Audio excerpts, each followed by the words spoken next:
పచ్చని పొలాలల్లా చల్లని గాలికి అందరము మహిళలు అందరం వచ్చి పూజ చేసుకుంటున్నాం. అందరూ హ్యాపీగా ఉండాలి.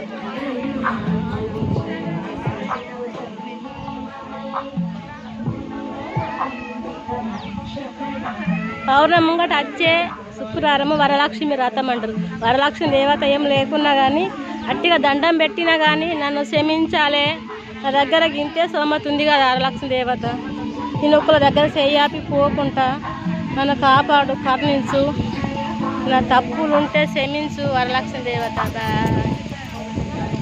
పిల్లలము పెద్దలము అందరం క్షేమంగా ఉంచుకుంటున్నాం. దాన్ని క్షేమంగా ఉంచాలి.